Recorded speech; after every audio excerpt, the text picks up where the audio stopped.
ಯಾವುದಾದರೂ ಒಂದು ಘಟನೆಗಿಂತ ಈ ಭೂಮಿಯ ಮೇಲೆ ಇರುವ ಜೀವಿಗಳೆಲ್ಲ ನಾಶವಾಗುವ ಅವಕಾಶ ಇದೆಯಾ ಅಥವಾ ಭವಿಷ್ಯದಲ್ಲಿ ಇದು ನಡೆಯುವ ಅವಕಾಶ ಏನಾದರೂ ಇದೆಯಾ?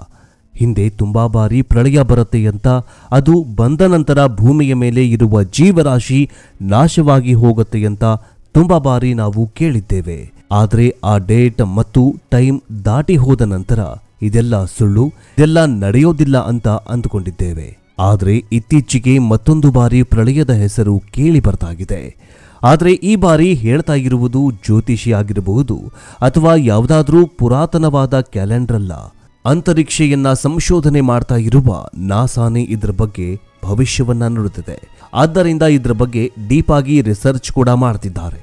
ಅಷ್ಟಕ್ಕೂ ಈ ಪ್ರಳಯ ಯಾವುದು ಮತ್ತು ಹೇಗೆ ಬರುತ್ತೆ, ಈ ಒಂದು ಘಟನೆಯಿಂದ ಭೂಮಿಯ ಮೇಲೆ ಇರುವ ಜೀವರಾಶಿಯೆಲ್ಲ ನಾಶವಾಗಿ ಹೋಗತ್ತಾ, ಇದರ ಬಗ್ಗೆ ಈಗ ನಾವು ತಿಳಿದುಕೊಳ್ಳೋಣ. ವಿಡಿಯೋ ತುಂಬಾ ಇಂಟ್ರೆಸ್ಟಿಂಗ್ ಆಗಿರುತ್ತೆ, ಆದ್ದರಿಂದ ಕೊನೆವರೆಗೂ ನೋಡಿ. ಇಷ್ಟವಾದರೆ ಲೈಕ್ ಮಾಡಿ. ಜೊತೆಗೆ ನಮ್ಮ ಯೂಟ್ಯೂಬ್ ಚಾನಲಲ್ಲಿ ಇಂತಹ ಮತ್ತಷ್ಟು ವಿಸ್ಮಯಕಾರಿ ವಿಡಿಯೋಗಳು ಇವೆ, ಅವುಗಳನ್ನು ನೋಡಿ ಶೇರ್ ಮಾಡಿ ಪ್ರೋತ್ಸಾಹಿಸಿ. ನಿಮ್ಮ ಒಂದು ಶೇರ್ ನಮಗೆ ದೇವರ ಆಶೀರ್ವಾದ ಇದ್ದ ಹಾಗೆ. ಸೊ ವಿಡಿಯೋವನ್ನ ಶುರು ಮಾಡೋಣ ಬನ್ನಿ. ನಮಗೆ ಪ್ರತಿ ಬಾರಿ ಯಾವುದೋ ಒಂದು ವಿಪತ್ತು ಬರ್ತಾ ಇದೆ. ಅದು ಸುನಾಮಿ ರೂಪದಲ್ಲಾಗಿರಬಹುದು ಅಥವಾ ಭೂಕಂಪದ ರೂಪದಲ್ಲಾಗಿರಬಹುದು ಅಥವಾ ಕೊರೋನಾ ಮಹಾಮಾರಿಯಂತೆ ಆಗಿರಬಹುದು ಅಥವಾ ಬರಗಾಲ ಆಗಿರಬಹುದು. ಈಗ ಬೆಂಗಳೂರಲ್ಲಿ ಬರಗಾಲ ತಾಂಡವವಾಡ್ತಾ ಇದೆ, ನೀರಿನ ಪ್ರಾಬ್ಲಮ್ ಆಗಿದೆ, ಅದು ಕೂಡ ಒಂದು ದೊಡ್ಡ ವಿಪತ್ತೆ. ಇಂತಹ ವಿಪತ್ತುಗಳಿಂದ ಜನರ ಜೀವನ ತುಂಬಾ ಕಷ್ಟಕರವಾಗಿ ಹೋಗ್ಬಿಟ್ಟಿದೆ, ಅಪಾಯದ ಅಂಚಿಗೆ ಸೇರ್ಕೊಂಡಿದ್ದೇವೆ. ಆದರೆ ಈ ಬಾರಿ ವಿಪತ್ತು ಅನ್ನೋದು ಆಕಾಶದಿಂದ ಆಸ್ಟ್ರಾಯ್ಡ್ ರೂಪದಲ್ಲಿ ನಮ್ಮ ಕಡೆ ಬರ್ತಾ ಇದೆ. ಅದರ ಹೆಸರೇ ಅಪೋಫೇಸ್ ಗ್ರಹ. ಅತ್ಯಂತ ವೇಗವಾಗಿ ಭೂಮಿಯ ಕಡೆ ಬರ್ತಾ ಇದೆ. 2029 ಏಪ್ರಿಲ್ 13ರ ಹೊತ್ತಿಗೆ ಇದು ಭೂಮಿಯ ಹತ್ತಿರ ಬರುತ್ತೆ ಅಂತ ಹೇಳ್ತಿದ್ದಾರೆ.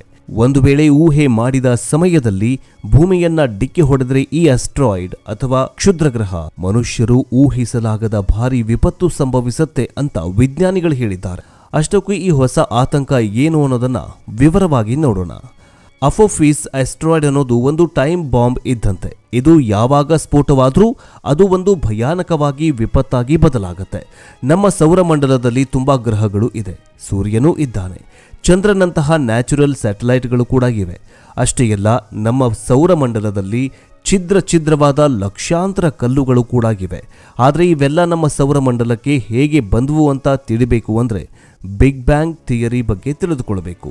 ಬಿಗ್ ಬ್ಯಾಂಗ್ ಥಿಯರಿಯ ಪ್ರಕಾರ ಸೋಲಾರ್ ಸಿಸ್ಟಮ್ ಕ್ರಿಯೇಟ್ ಆಗುವುದಕ್ಕಿಂತ ಮುಂಚೆ, ಅಂದರೆ ಗ್ರಹಗಳು ಕ್ರಿಯೇಟ್ ಆಗುವುದಕ್ಕಿಂತ ಮುಂಚೆ, ಈ ವಿಶ್ವದಲ್ಲಿ ಒಂದು ಬಾರಿ ಸೈಜ್ನಲ್ಲಿ ಯಾವುದೇ ಆಕಾರವಿಲ್ಲದ ಒಂದು ಕಲ್ಲಿನಂತಹ ವಸ್ತು ಇತ್ತು.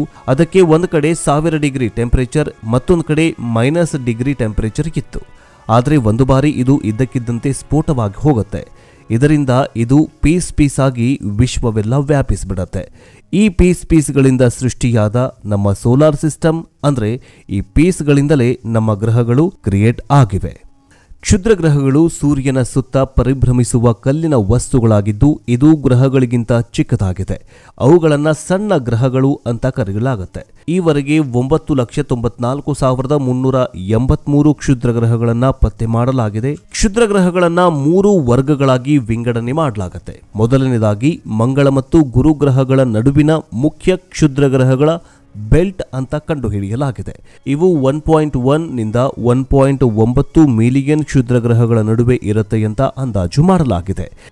ಎರಡನೇ ವರ್ಗ ಟ್ರೋಜನ್ಗಳಾಗಿದ್ದು, ಇವು ದೊಡ್ಡ ಗ್ರಹಗಳೊಂದಿಗೆ ಕಕ್ಷೆಯನ್ನ ಹಂಚಿಕೊಳ್ಳುವ ಕ್ಷುದ್ರ ಗ್ರಹಗಳು ಆಗಿದೆ.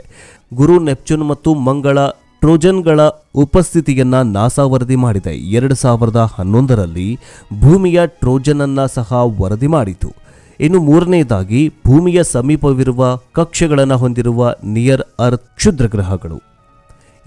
ಇವುಗಳನ್ನು 1400ಕ್ಕೂ ಹೆಚ್ಚು ಸಂಭಾವ್ಯ ಅಪಾಯಕಾರಿ ಕ್ಷುದ್ರ ಗ್ರಹಗಳು ಅಂತ, ವಿಶ್ವದಲ್ಲಿ ಛಿದ್ರವಾಗಿ ಹೋದ ಕಲ್ಲುಗಳನ್ನು ಕ್ಷುದ್ರ ಗ್ರಹಗಳು ಅಂತ ಕರೀತಾರೆ. ಅವು ವಿಶ್ವದೆಲ್ಲೆಡೆ ಸುತ್ತಾ ಇರುತ್ತೆ. ಅವುಗಳಲ್ಲಿ ಒಂದಾದ ಅಪೋಫೇಸ್ ಕ್ಷುದ್ರ ಗ್ರಹ ಭೂಮಿಯ ಕಡೆ ಬರ್ತಾಗಿದೆ. ಅದರ ಪೂರ್ತಿ ಹೆಸರು 333 ಅಪೋಫೇಸ್. ಇದರ ಪೂರ್ತಿ ಹೆಸರು 99942 ಅಪೋಸ್.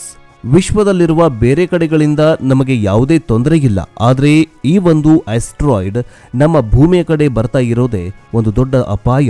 ಈ ಆಸ್ಟ್ರಾಯ್ಡ್ 2004ರಲ್ಲಿ ವಿಜ್ಞಾನಿಗಳು ಗುರುತಿಸಿದ್ದಾರೆ.